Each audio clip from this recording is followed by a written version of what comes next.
ஆண்டவரும் இரட்சகருமாயிருக்கிற இயேசு கிறிஸ்துவின் விலையேற பெற்ற நாமத்தினாலே வாழ்த்துகிறேன். மீண்டும் உங்களை சந்திப்பதில் மிகுந்த மகிழ்ச்சி அடைகிறேன். பவுல் தன்னுடைய விசுவாசிகளுக்கு சில ஆலோசனைகளை கொடுக்கிறாரு. நீங்கள் எப்படி இருக்கணும் என்றால், கனி கொடுக்கிறவர்களாக இருக்கணும். தேவனை அறிகிற அறிவில் நீங்கள் விருத்தி அடைய வேண்டும். அவருக்கு பிரியமுண்டான வாழ்க்கை வாழணும். அவருக்கு பாத்திரமாக கர்த்தருக்கு பாத்திரராய் நடந்து கொள்ளுங்க என்று சொல்கிற இந்த ஆலோசனைகளை பவுல் தன்னுடைய நிருபத்தில், கொலோசியர் நிருபத்தில் எழுதுகிறார். கொலோசியர் 1ஆம் அதிகாரம் 10வது வசனம் வாசிக்கிறேன், கேளுங்க. சகலவித நற்கிரிகளுமாகிய கனிகளை தந்து தேவனை அறிகிற அறிவில் விருத்தி அடைந்து கர்த்தருக்கு பிரியமுண்டாக அவருக்கு பாத்திரராய் நடந்து கொள்ளுங்கள் என்று சொல்லி, இதை கேட்டுக்கொண்டிருக்கிற அன்பு சகோதர சகோதரிகளே, நற்கிரிகளாகிய கனிகளை நீங்கள் நானும் கொடுக்கணும். ஆண்டவர் அந்த கனியை தான் உங்களிடத்தில் விரும்புகிறாரு. இல்லை, நான் ஒழுங்காக சபைக்கு போகிறேன் பாஸ்டர், ஒழுங்காக நான் ஜெபம் பண்ணுறேன், வேதம் வாசிக்கிறேன், அதற்கு ஒரு படி மேலாக கிராமங்களில் சென்று ஊழியமெல்லாம் செய்கிறேன். சரி, நீ கிராமத்தில் ஊழியம் செய்யலாம், அல்லது பிரசங்கம் பண்ணலாம், தேவனை ஆராதிக்கலாம், துதிக்கலாம், பாடலாம், ஜெபிக்கலாம், வேதம் வாசிக்கலாம், எல்லாம் செய்யலாம். ஆனால் உன்னிடத்திலையும் என்னிடத்திலையும் ஆண்டு எதிர்பார்க்கிற காரியம், கிரியைகளில் கனி கொடுக்கணும். நீ ஆவிக்குரிய கனிகளை மனப்பாடமாக கற்றுக்கொண்டு சொல்கிறது பிரயோஜனம் இல்லை.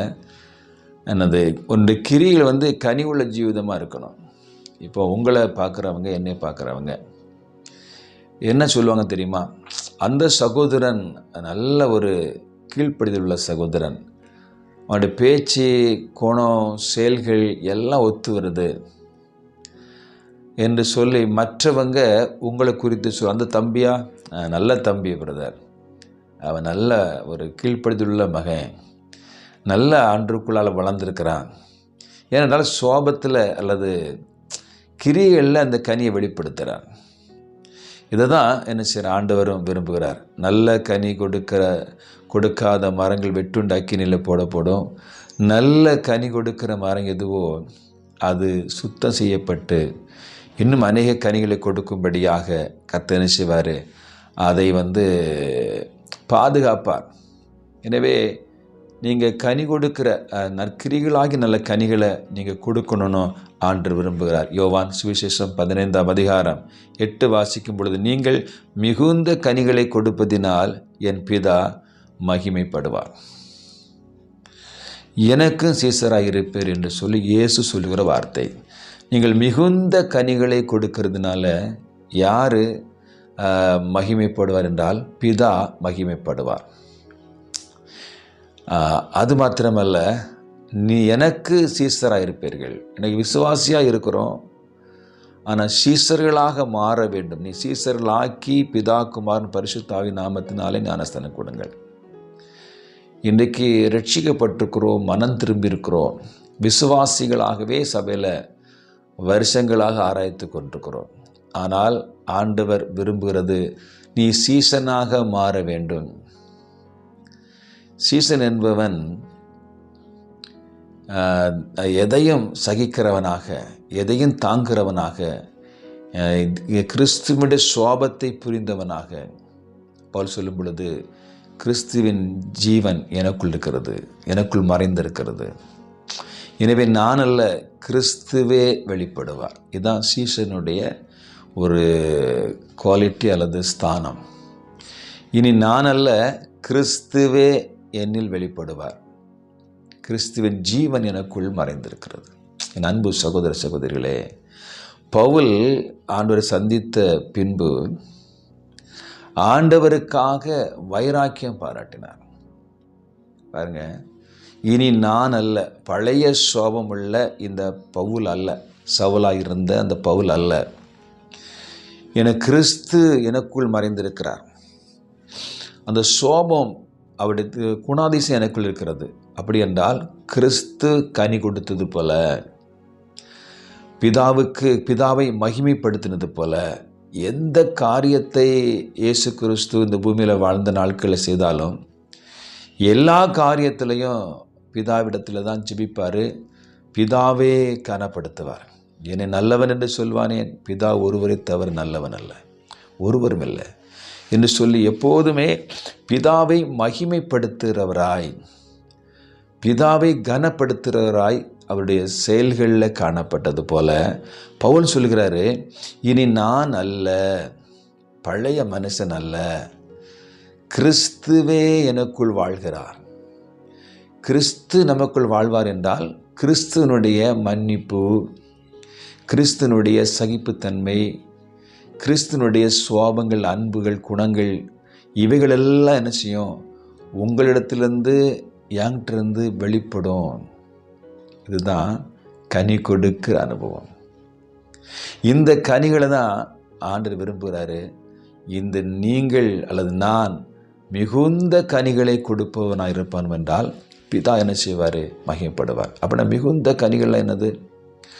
சில மரங்கள் கொஞ்சம் 2-3 காய் காய்ச்சது பிரதர், அது பிறகு காய்க்கவே இல்லை சொல்கிறீங்களா நீங்கள்?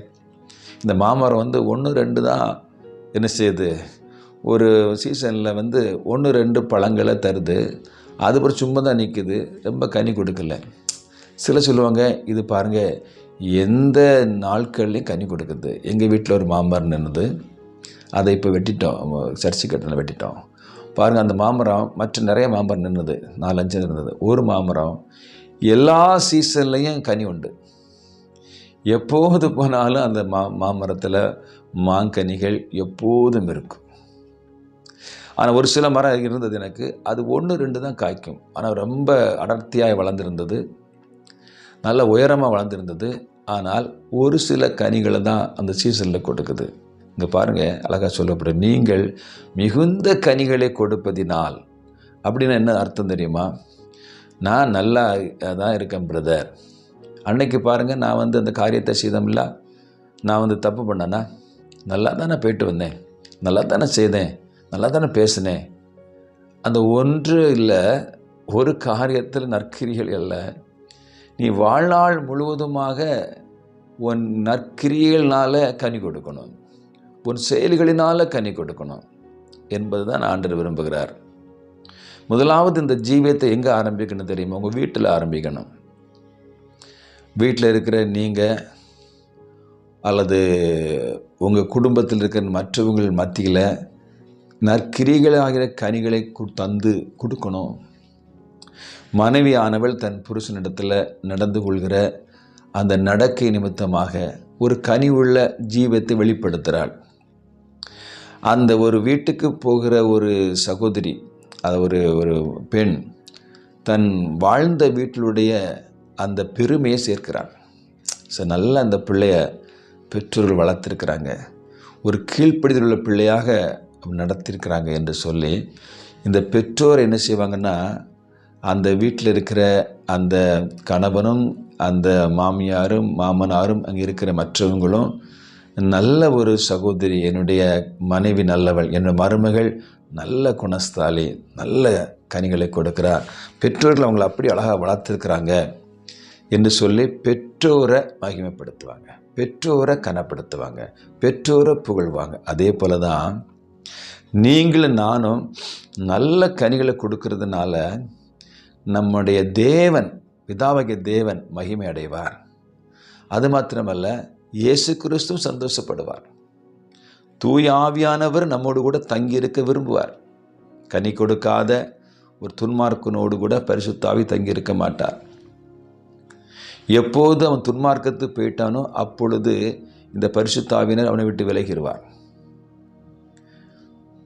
சிம்சோனை விட்டு ஆவியானவர் விலகினதை ஆனது அறியாதபடிக்கு நான் எழுந்திருப்பேன்னு சொன்னார். எனவே இந்த திரியேக தேவனும் உங்களோடு கூட தங்கி வாசம் பண்ண விரும்புவார். எப்போ தெரியுமா? நீங்கள் மிகுந்த கனிகளை கொடுக்கறதுனால.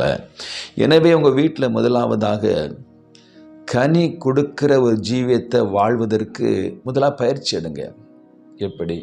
கணவன்கிட்ட நடந்து கொள்கிற முறை, அன்பாக, சிநேகமாக, சகித்து கொண்டு பொறுத்து கொண்டு தாங்கி கொண்டு, என்ன இது வாழ்க்கை, இந்த குடும்பத்தில் பிறந்த நாள் முதல் எனக்கு எந்த சந்தோஷமும் இல்லை, எனக்கு இப்போ வீட்டில் இருந்தேன், என் பெற்றோர் வீட்டிலையும் எனக்கு சந்தோஷம் கிடைக்கல, இங்கே வந்தாலும் நான் மகிழ்ச்சியாக இருப்பேன், எனக்கு அதுவும் கிடைக்கல என்று சொல்லி விரக்தியாக வாழ்க்கையை வாழ்கிற அநேக சகோதரிகளை அறிந்திருக்கிறேன். இவர்களுடைய இந்த செயல்பாடுகள் நாளடைவில் புருஷனுக்கு அங்கே இருக்கிற மற்றவங்களுக்கு வெறுப்பை உண்டாக்கும். ஏனென்றால் எதற்கெடுத்தாலும் இருதயத்தில் ஒரு காரியத்தை கசப்பு வச்சுட்டு இருப்பாங்க. இது இங்கே நான் சரியாக மாட்டிவிட்டேன், நான் எதிர்பார்த்த காரியம் ஒன்றும் இங்கே நடக்கலை, என்னோடய வாழ்க்கையில் நன்மை இல்லை என்று சொல்லி விரக்தியான ஒரு காரியத்தை இதயத்தில் வைக்கிறதுனால, செய்கிறது எல்லாம் விரக்தியான விருப்பமில்லாத காரியங்கள் செய்கிறதுனால உங்களுடைய சாட்சி வாழ்வு அதில் கெட்டு போகுது. கனியை உங்களுக்கு தேட முடியலை. எனவே சண்டைகள், பிரச்சனைகள், காய்மாறம், கசப்பு உண்டாகிறது. எனவே முதலாவது இந்த வார்த்தை கேட்டுக்கொண்டிருக்கிற அன்பு சகோதர சகோதரியே, அந்த கனி உள்ள ஜீவிதத்தை வேதம் சொல்லுது, மனைவியானவள் போதகமின்றி தன் நடக்கினாலே புருஷனை ஆதாயமாக்கிக் கொள்வாளாம் பேதுரு சொல்கிறார். அப்போது இந்த நற்கிரிகளாகிய கனிகளை கொடுக்கும்போது அந்த புருஷன் ஆதாயப்படுத்தப்படுகிறார்.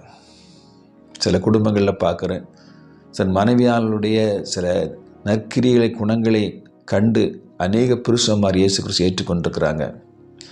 அப்படி என்றால் ஒரு நல்ல ஒரு மனைவியாக, கீழ்ப்படுதுள்ள மனைவியாக, நற்கனிகளை கொடுக்கிற மனைவியாக இருங்க. அதே போல் மனைவிக்கு நல்ல புருஷனாக பாருங்கள் இருக்க வேண்டும். ஒரே மனைவியுடைய புருஷன் என்று சொல்லப்பட்டிருக்கிறது வேதம் சொல்லுது. அப்படிப்பட்ட ஒரு நல்ல ஒரு புருஷனாக நீங்கள் இருக்கணும். அந்த வீட்டில் எல்லாவற்றிலும் உங்களுக்கு செயல்களில் காண்பிக்கணும். மனைவியான இருதயம் உங்கள் மேலே சாய்ந்திருக்கும், நம்பும். வேதம் சொல்கிறது புருஷனை மனைவியால் நம்புவா. அந்த அளவுக்கு என்ன செய்யணும், நம்முடைய செயல்கள் கிரியையில் காணப்பட வேண்டும். இதை என்ன செய்வாங்கன்னா, உங்கள் பிள்ளைகள் கவனிச்சுட்டே இருப்பாங்க, என் தகப்பன் நல்ல கனி கொடுக்கிற ஒரு ஜீவிதம் ஜீவித்தார். எல்லாவற்றையும் உங்கள் பிள்ளைகள் கவனித்து கொண்டே இருப்பாங்க. நீங்கள் எப்படி ஒரு கணவனானவன் தன் மனைவியிடத்தில் நடந்து கொள்கிறான், மனைவியானவள் கணவனிடத்தில் நடந்து கொள்கிறார் என்பதை சிறு குழந்தையாக இருக்கும் பொழுதே உங்கள் பிள்ளைகள் இதை கவனித்திருப்பாங்க. நீங்கள் நல்ல கனிகளை கொடுக்கிற நல்ல ஜீவியத்தை நீங்கள் ஜீவித்தர் என்று சொன்னால், உங்கள் பிள்ளைகளும் போகிற வருகிற இடங்களில், ஸ்கூலில், காலேஜில், வேலை செய்கிற இடங்களில், அல்லது திருமணமாகி ஒரு இடத்துல போகும் பொழுது கூட அவர்களும் உங்களுடைய நடக்கைகளை கவனித்து அவர்களும் மிகுந்த கனிகளை கொடுப்பார்கள். பவுல் சொல்லும் பொழுது நீங்கள் நினச்சிங்க, நீங்கள் நற்கிரிகளாகிய கனிகளை தந்து என்று சொல்லி வாசிக்கணும். நற்கிரிகளாகிய கனிகளை கொடுக்கணும், ஒவ்வொரு பிள்ளைகளும் கொடுக்கணும்.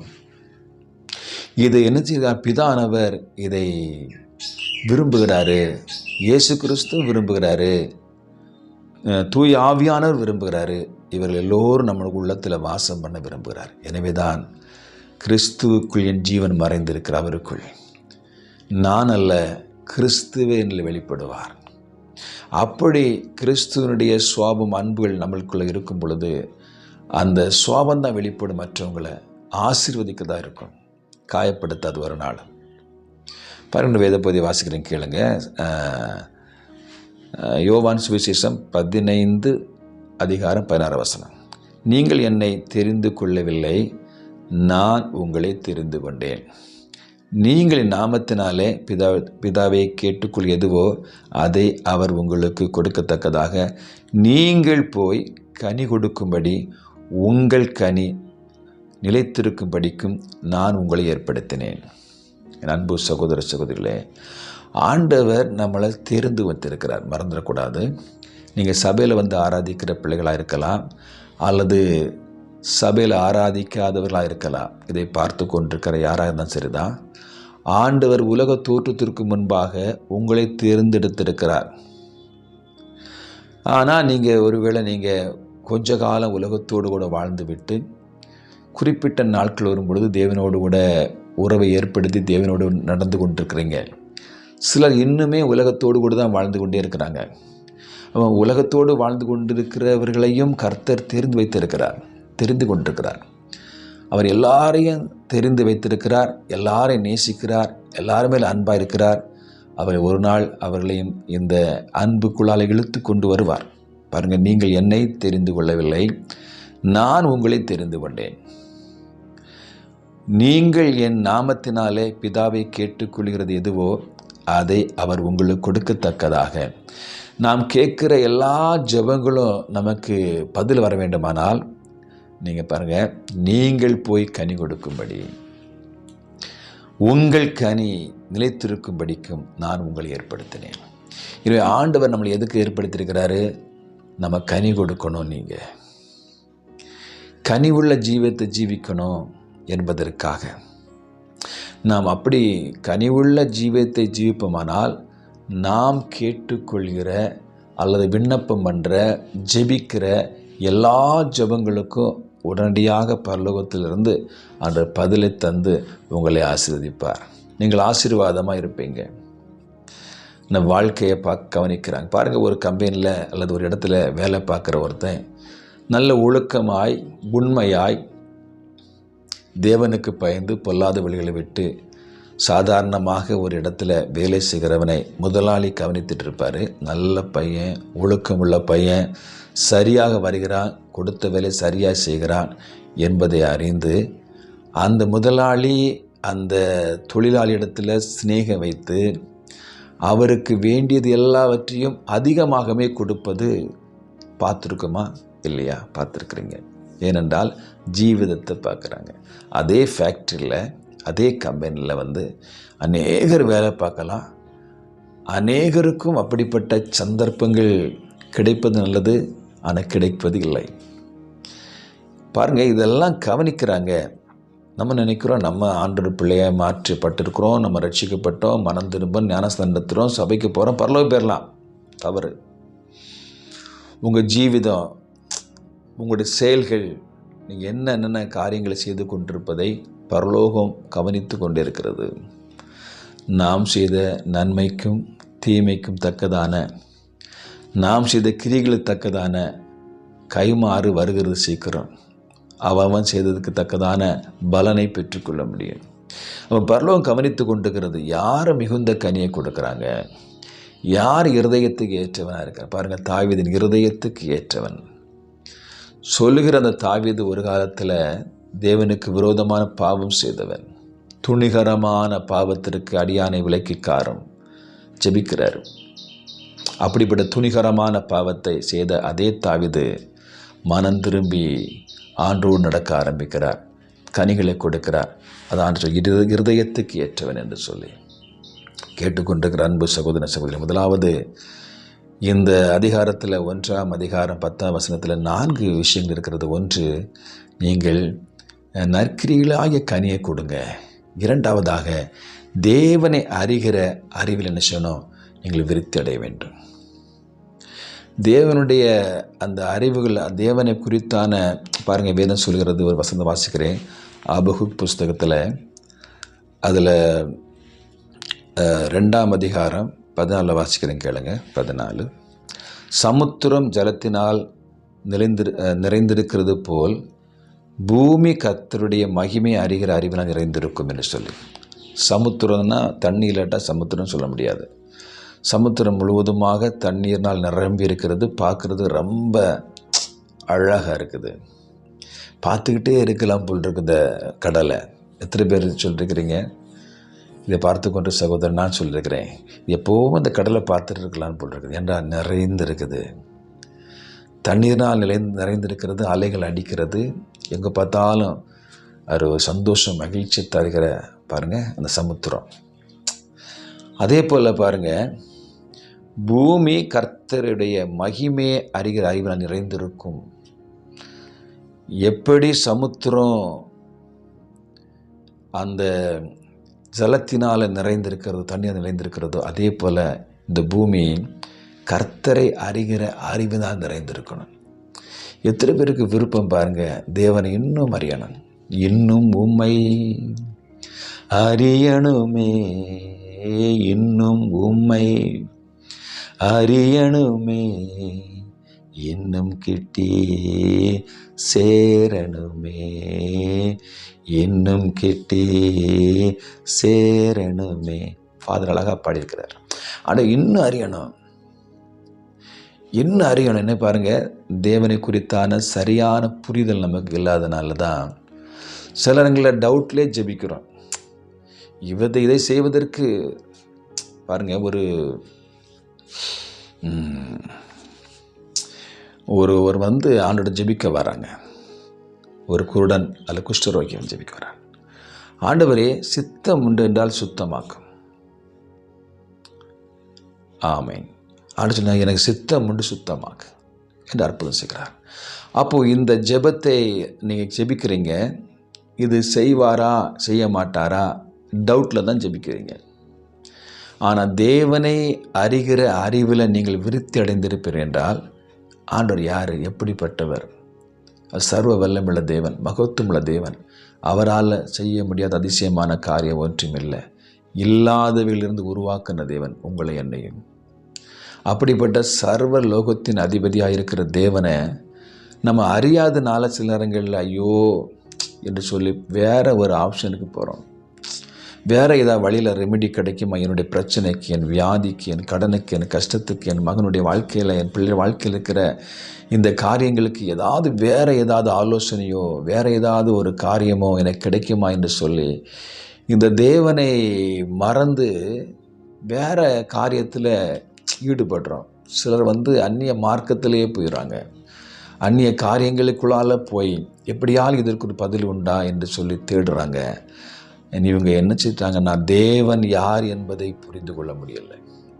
இப்போ யோபு சொல்லும் பொழுது, நான் ஆராதிக்கிற தேவன் சொல்லும்போது என் தேவன் பாருங்கள், யோபு சொல்கிறாரு, என் மீட்பர் உயிரோடு கூட இருக்கிறார், கடைசி நாட்களில் பூமி மேலே நிற்பார், அந்நிய கண்களின் நாளையில் சொந்த கண்களால் பார்ப்பேன்.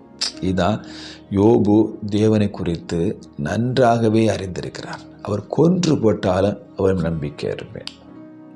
மனைவியானவர் சொல்கிறா, என்னப்பா இன்னுமா இந்த தேவனை நீ வந்து நேசிப்பாய்? தூஷித்து ஜீவனை விடு. இவ்வளவு கொடிய வியாதி உனக்கு, எல்லா பிள்ளையும் மரித்து போனாங்க, இன்னும் ஆண்டவர்னு கூப்பிட்டுருக்கீங்க. ஏனென்றால் அவர் மனைவியை விட யோபு தேவனை அறிகிற அறிவிலே விருத்தி அடைந்திருந்தார். எனவேதான் சாத்ராக், மேசாக், ஆபேத்நேகோ சொல்லும் பொழுது, நாங்கள் ஆராதிக்கிற தேவன் எங்களை தப்புவிக்க வல்லவர். பார்த்தீங்களா? எரிகிற அக்கினிக்கும் ராஜாவிற்கும் ஒரு கைக்கும் தப்புவிக்க வல்லவர் என்பதே அறிவு இருந்தது. தேவனை குறித்து புரிதல் இருந்தது. இதை பார்த்து கொண்டிருக்கிற அன்பு சகோதர சகோதரியே, தேவனை குறித்தான ஒரு நம்பிக்கை புரிதல் நமக்கு இருக்குமானால்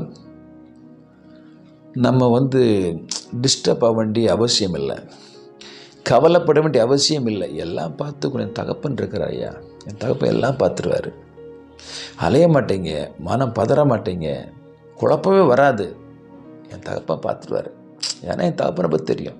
பாருங்கள், சாதாரணமான ஒரு குழந்தை அல்ல உங்கள் மகன் அல்ல மகள் எவ்வளோ தைரியமாக அவங்க நம்பி இருக்கிறாங்க. நான் சில நேரங்களில் சின்ன குழந்தையாக இருக்கும்போது என் பிள்ளையை கொண்டுட்டு குளத்தில் குளிக்க போவேன். அப்போ நான் குளத்தில் இறங்கிட்டு பிள்ளையை பார்த்து மக்களே வான்னு சொன்னால் சாடிடும். பக்கத்தில் இருக்கிறவன் யார் சொன்னாலும் சாடாது. புரியுதா உங்களுக்கு? இது குளத்தில் சாடி நீச்சல் தெரியாது சின்ன பிள்ளை. அப்பா கூப்பிடுறாரு, அப்பா காப்பாற்றுவார். பக்கத்தில் இருக்கிற சாடு, நான் தூக்குறேன் நான் வேறு. ஒருபோதும் என் பிள்ளை சாடாது, உங்கள் பிள்ளையும் சாடாது. புரியுதா உங்களுக்கு? ஏனென்றால் தகப்பனை குறித்து மகன் மகள் அறிந்திருக்கிறார். என் தகப்பன் என்னை கைவிட மாட்டார். என்ன தைரியமாக நான் சாடுவேன். என் தகப்பன் சொல்லுங்க, அப்படி விழுந்துருவேன். பாருங்கள், எவ்வளோ பெரிய வெள்ளம் இருக்குது, நான் உள்ளே நிற்கிறேன், பயங்கர தண்ணி இருக்கிறது. அந்த பிள்ளை நீச்சல் தெரியாத குழந்தை, அது நீட்டினோடனே அங்கே சாடி வருது. காரணம் என்ன? தகப்பன் மேலே, தகப்பனை அறிந்திருக்கிறது, தகப்பனை நம்பிக்கை. அப்போ தேவனை அறிகிற அறிவில் நீங்கள் விருத்தி அடைந்தீங்கன்னா தைரியமாக செய்வீங்க, என்னை பயந்து செய்ய மாட்டீங்க. புரியுதா உங்களுக்கு? சிந்தித்து பாருங்கள். உங்கள் பிள்ளை நீங்கள் சொல்கிறதுக்கெல்லாம் கீழ்ப்படியும். குழந்தையாக இருக்கும் பொழுது இப்போ தான் கீழ்ப்படியன்னு நினைக்கிறீங்க. இப்போ கீழ்ப்படிய மாட்டேங்க பாஸ்டர், இங்கே போச்சு நான் அங்கே போகிறேன், அங்கே போகிறேன், இங்கே வரான். வேதனை இருக்க தான் செய்யுது, மாற்றுவார், கவலைப்படாதீங்க. ஆனால் சிறு குழந்தையாக இருக்கும்போது பாருங்கள், அந்த பிள்ளைகள் நீங்கள் அவ்வளவாய் உறுதியாக நம்பியிருக்கு. அதான் ஆண்டு சொல்கிறாரு, சிறு குழந்தையை போல நீங்கள் மாறணும். அவன் தான் பரலோகராஜ்யத்தில் போக முடியும். இது எப்படி இந்த குழந்தை கையை நீட்டின சாடுதோ அதே மாதிரி சாடிடு.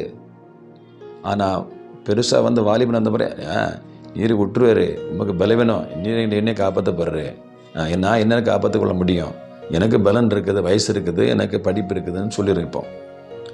அதனால் சொல்கிறார் ஆண்டவர், இந்த பிள்ளைகளை போல சிறு குழந்தையை போல ஒரு மாறாவிடில் பரவாயில்ல போக முடியாது. புரியுதா உங்களுக்கு? அந்த சோபம் நமக்குள்ள வரணும், குழந்தைக்கான சோபம் நமக்கு வரணும். அது இருந்தால் அந்த பிள்ளை அந்த தகப்பனை அவ்வளவுக்கு நம்புது, என்ன சொன்னாலும் கேட்கும். அதே போலதான் ஆண்டு எதிர்பார்க்கிறாரு. தேவனை அறிகிற அறிவில் நீங்கள் விருத்தி அடைய வேண்டும், புரிந்து கொள்ள வேண்டும். மூன்றாவதாக பாருங்க, அவருக்கு பிரியமுண்டாக மாத்திரம் நீங்கள் வாழுங்க. நமக்கு மற்றவங்களை பிரியப்படுத்தணும்னு சொல்லியே வாழ்ந்து வாழ்ந்து நாசம் போயிட்டோம்.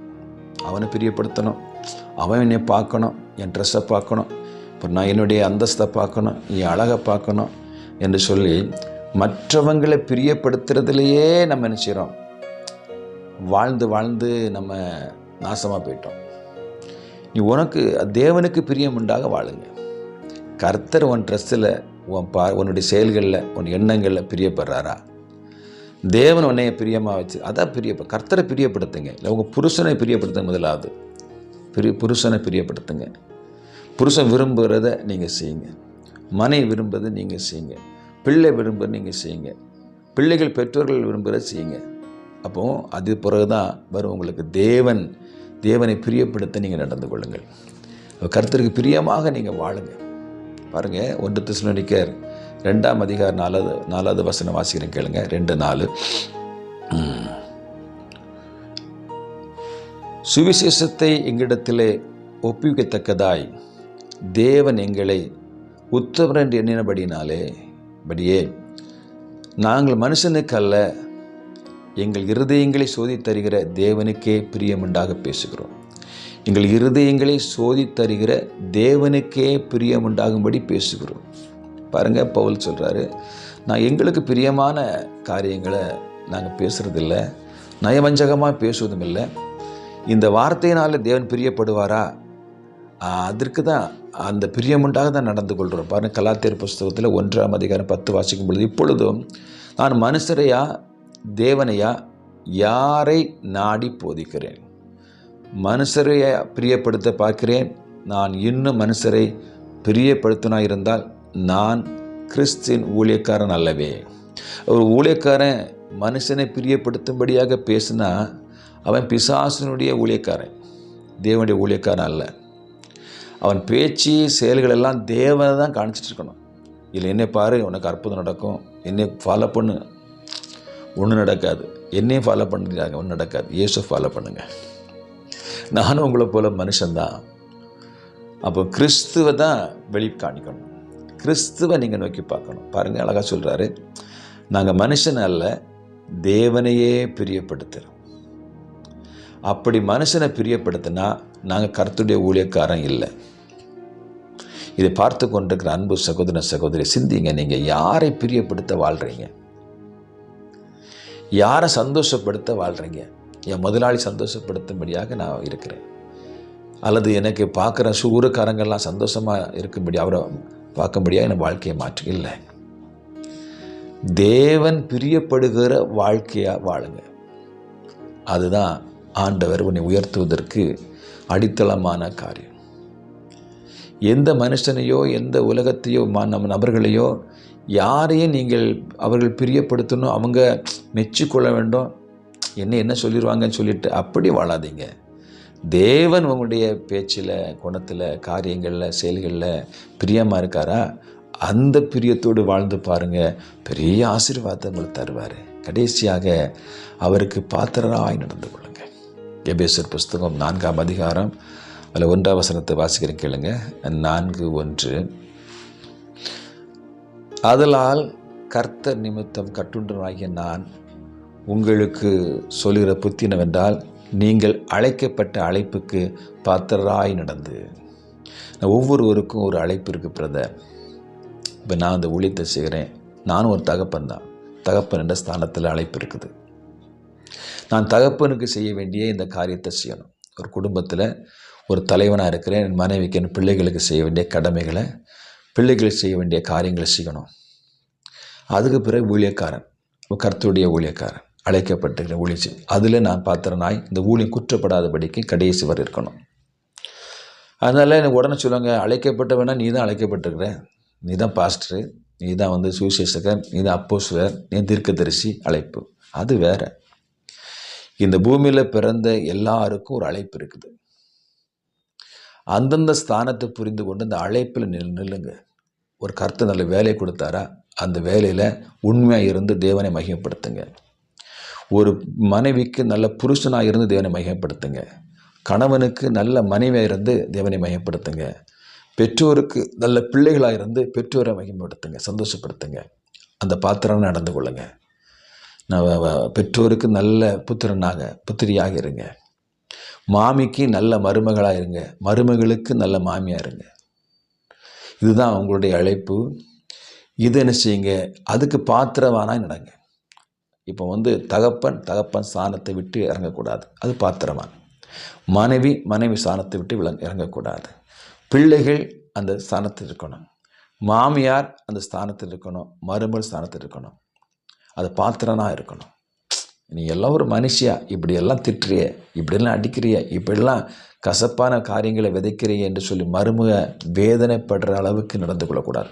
மருமகளை மகளை போல நேசிங்க. மாமியார மருமகள் தாயை போல நேசிங்க.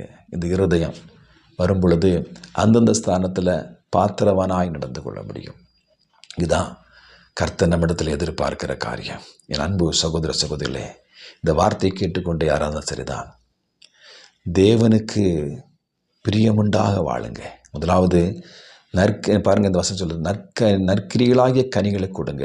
முதலாவது. இரண்டாவதாக, தேவனை அறிகிற அறிவில் விருத்தி அடைங்க, பெருகுங்க. மூன்றாவதாக, அவருக்கு பிரியமுண்டான வாழ்க்கை அமைத்துக் கொள்ளுங்க. 4, அவருக்கு பாத்திரமாய், தேவன் விரும்ப நல்ல பாத்திரமாய், நிரம்பி வழிகிற பாத்திரமாய், ஆசீர்வதிக்க பாத்திரமாய் நீங்கள் வாழ அர்ப்பணிங்க. ஆண்டவர் உங்களோடு கூட இருந்து உங்களை ஆசீர்வதிப்பார். நான் உங்களுக்காக, குடும்பத்திற்காக, பிள்ளைகளுக்காக நான் ஜெபிக்கிறேன். கண்களை மூடி தேவன் நோக்கி பார்ப்போம். நீங்கள் அதிகமாக நேசிக்கிற பரலோக பிதாவே, மன மகிழ்ச்சியான அந்த நல்ல நாளுக்காக நன்றி செலுத்துகிறோம். இந்த வார்த்தையை பொறுமையோடு இதுவரை கேட்ட ஒவ்வொருவரையும் கர்த்தர் ஆசீர்வதிங்க. பவுல் தன்னுடைய விசுவாச பிள்ளைகளுக்காக, சபைக்காக மிகுந்த பிரயாசப்பட்டு சொல்கிறாங்க, என் பிள்ளைகள் இன்னென்ன பிரகாரங்கள்லாம் வளரணும், இன்னென்ன பிரகாரங்கள்லாம் உயர்ந்திருக்க வேண்டும் என்று சொல்லி நற்கிரிகளாய கனிகளை கொடுக்கணும்.